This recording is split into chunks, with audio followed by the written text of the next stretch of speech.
So today we're going to talk about the Supporter Shield winner of this year. That is the New England Revolution. And for the Revs this season, it kind of felt like it was a year of half empty feelings because on one hand, yes, they won the Supporter Shield and they had the best regular season that any MLS team has ever had, and I'm pretty sure down the years they're definitely going to be remembered for that. But obviously, the goal coming into this year is winning MLS Cup, and finally doing so after has always been labeled as the Buffalo Bills of MLS. And in fact, I think Bruce Arena himself kind of mentioned the fact that coming into last season, the big goal for this team is to win MLS Cup. I mean, he didn't mention anything about the Supporter Shield. I mean, winning the Supporter Shield is nice, but at the end of the day, it is important for this team to finally have a chance to do something that no other Revs team have done in their franchise history, which is lifting the trophy. And I know Revs fans are immediately going to use the argument of the fact that, well,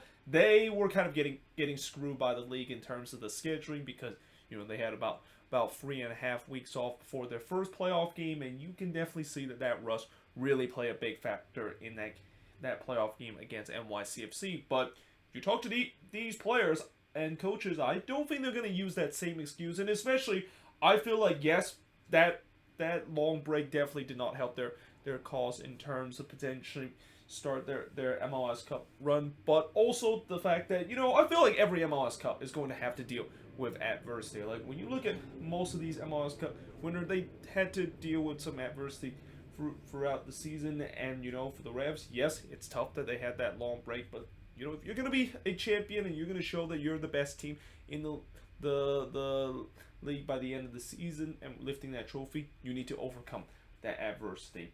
But overall, they finished with a season of a record of 22-7-5, and they finished 73 points, which is the most any team in MLS history has ever had. They scored 65 goals this season, give up 41 goals. By the way, the 65 goals, I think that's the most in MLS this season, and they have a goal differential of plus 24. As I mentioned, they won Supporter Shield 2021, but unfortunately was eliminated in the second round of the playoffs by NYCFC on a penalty kick shootout. And, again, I think as disappointing as the playoff run the Revs has, it's always tough to lose in a playoff game in a shootout because when you of course play in a shootout, it's almost like a coin flip of whether or not you can come in the right end of that stick or the wrong end of that penalty kick shootout stick. And unfortunately, the Revs was on the wrong end of it. But if you also look at how the game went throughout that game between the Revs and NYCFC, I think majority of people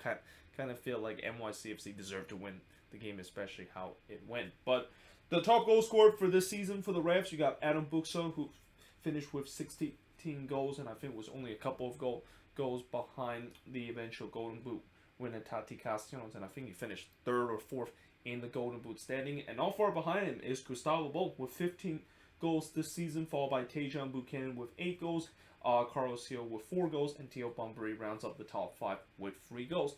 Top assist leader, unsurprisingly, it's the MVP of the league, Carlos Hill, with 18 assists this season, which not only is the most assists in this season in MLS, but I kind of feel like he could have broke the record for the most assists in a season. Like, have he not had that injury problem in the middle of the season, there was no doubt that Carlos Hill was going to break the record. Like, the start that he had in the season where there was like we're only like 15 games in and he was already having like 15 assists and he was like averaging assists every single game.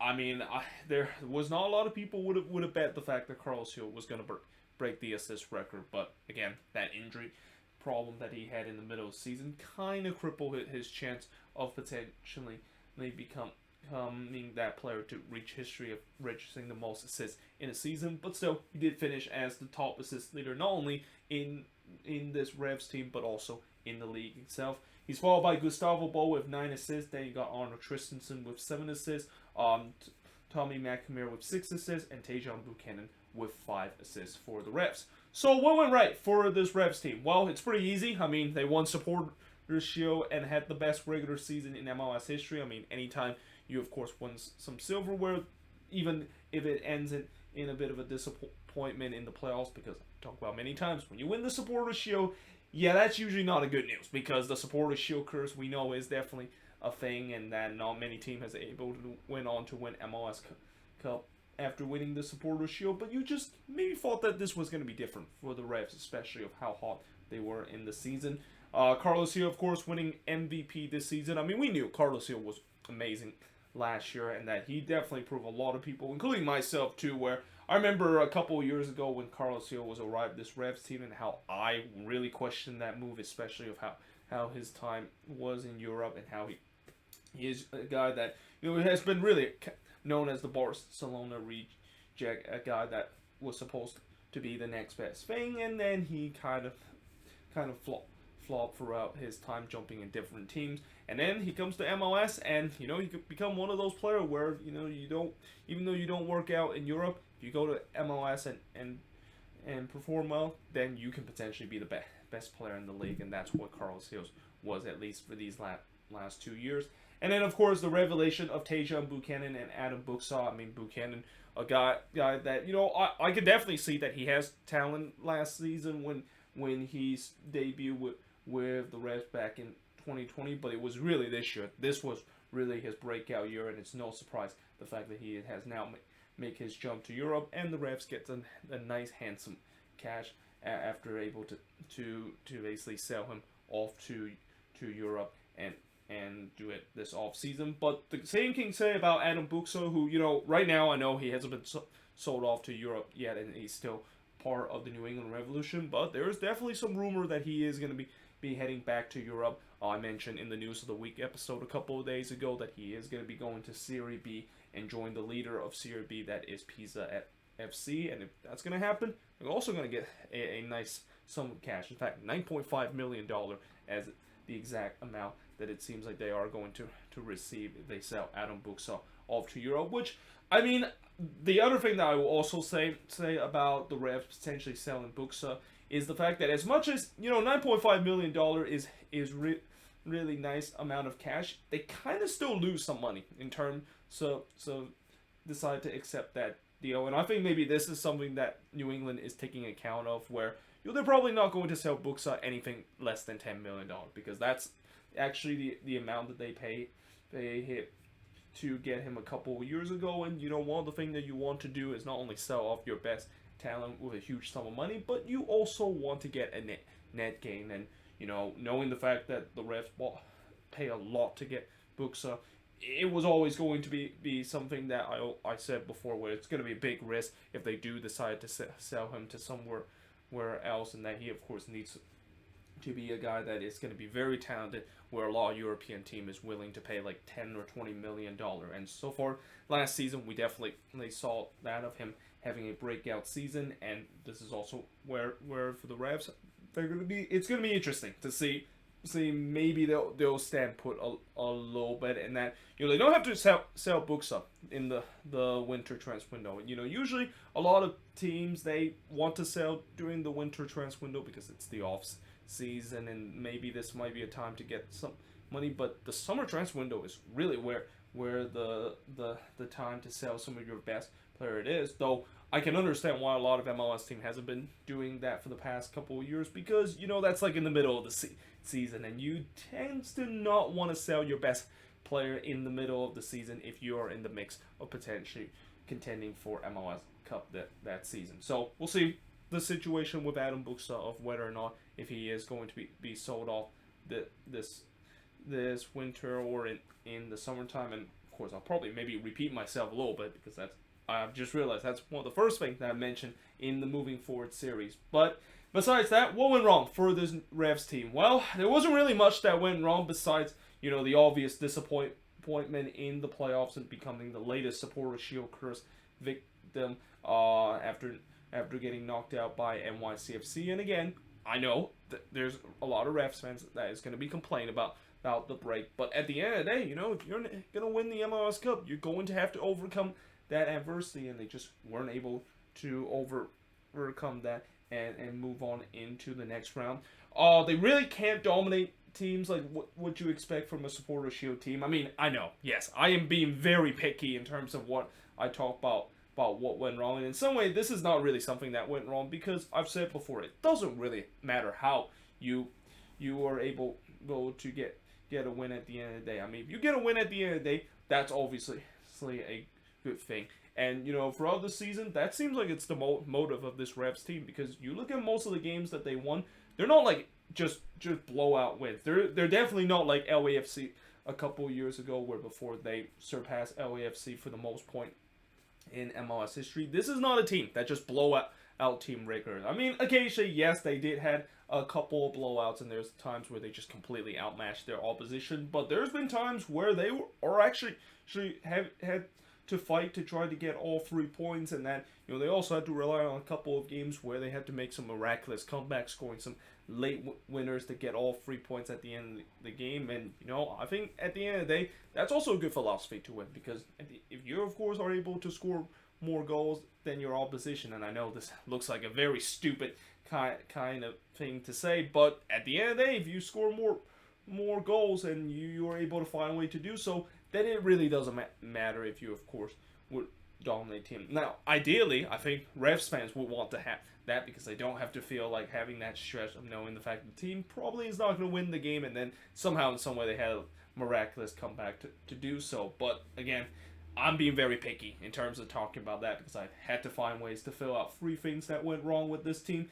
But of course, the other thing that kind of went wrong for this team, and this is a little bit picky, but kind of is something to think about for the future for this Revs team, is that they're going to lose a lot of good players during this off season. I mean, I will say that when I say a lot, it's not as much as I thought it was. I thought that they were going to maybe go through a little bit of a fire sale, but instead it seems like they have sell off some of their best player, but they at least still keep most of their core player in this team. Though losing those players, like the one that they already made the selling of Tejan Buchanan, potentially losing Buxa in the offseason, that's definitely going to hurt their chances of maybe contending for MLS Cup a little bit, but not by a huge margin, where the fact that they're gonna be going on a fire sale and they're just getting fleeced by teams that is currently in Europe. Now, moving forward for this team, as I mentioned, will they sell Buxa for a big amount of money, or keep him until the summer transfer window? And it's going to be interesting. The Revs, they ideally would like to sell Buxa, and I know Buxa himself wanting to have a chance to go back to Europe and actually play in a big league. I mean, I've said this before. I know MLS has always been a league where there are a lot of these young South Americans want to come to this league, trying to develop before they have a chance to go to Europe. But it started also becoming a league where you see some of these European players that maybe play in the lower leagues of Europe, or playing in leagues that is not considered the big five in the European league, and then they come to MLS, do well, and now they have a chance to potentially go to a big five league. And in the case of Buxa, as I mentioned, him linking with Pisa, and potentially Pisa getting promoted the next season into Serie A, he's got a chance to play in a big five league, if that, of course, is going to be the case.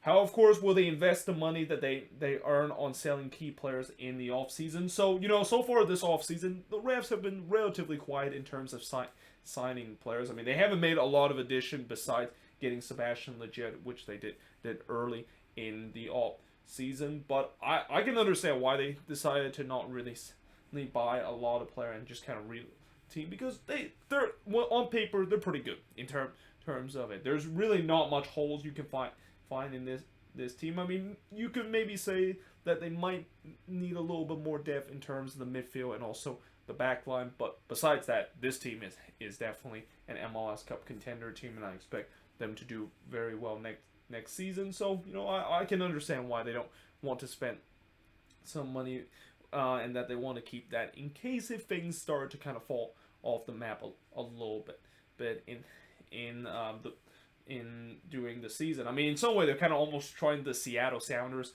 kind of method, where the Sounders, we know that they are a team that always doesn't really make a lot of big move in the off season, and there's a good reason why that is the case, because they want to see how the team of course work out in the first half of the season, and if it doesn't turn well, then they'll make some big move in the summer and get those players so that they can gear up for another playoff run. And it seems like the Revs potentially could be in that same situation too. But that being said, the final thing moving forward for this team, and because they won the Supporters Shield this season, they're going to be going to CCL once again. I think this is the first time that New England is going to the CONCACAF Champions League. I mean, I know during their time they were a dominant force in the early 2000 and in the mid 2000, albeit they didn't have an MLS Cup to show for. But I think this is the first time they are going to be going to CCL, or at least when this competition is now called the CONCACAF Champions League. And it's going to be interesting to see how much they will prioritize that competition compared to potentially winning MLS Cup. I mean, this is kind of one of the tricky thing about MLS, and especially with teams that is going to CCL, where you kind of had to pick your poison in some way. Actually, I wouldn't say that. I think that's kind of a bad way to say it, but more like you're basically picking your choices of which competition you're going to choose to be successful, because we know that with the current rules of MLS, it's almost impossible for a team to do well in both competition. I mean, I know teams have tried to do that, but it's been proven that if you're going to make a deep playoff run or deep CCL run, you're most likely is going to struggle in the league and probably not make the playoffs in some case. So, for Bruce Arena, this is a big decision that he, of course, made. And another thing that I also want to say, moving forward for this Revs team, is the future of Bruce Arena. I mean, I think last season, there was hint that maybe his time with the Revs was coming to an end, and also his career coaching is about to come to an end. I mean, he's going to be 71 heading into this year, and that, I'm pretty sure Bruce Arena wants to have maybe this season as potentially, I wouldn't say a swan song season yet, because we still don't know whether or not if he's going to continue even if he does decide to leave the Revs after this season. But there's no doubt that there are writings on the wall that it could be the case. So, for him, this is interesting. And, is he going to finish his luxurious coaching career on a high by becoming the first ever MLS team to win CCL, or is he going to try to get this Revs team to finally win their first MLS Cup heading into next season?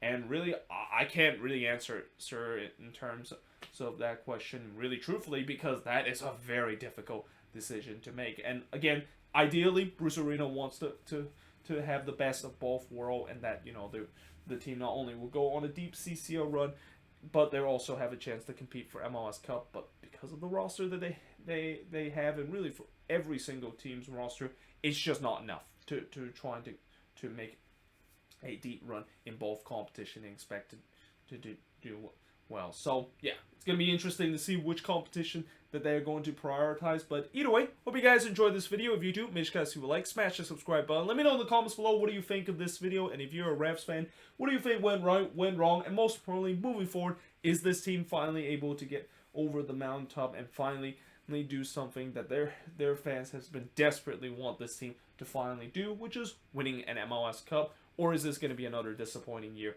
next season where they aren't overcome? Really started to kind of be a curse of this team, where this team historically has been considered one of the best team in the league, and yet they still have not won an MLS Cup despite being such a good team and have such a good player that play under this team. But we'll see whether or not next year might be the year that it could be different. But either way, hope you guys enjoyed this video. If you do, make sure to like, smash the subscribe button, and yeah, I of course will see you guys next time.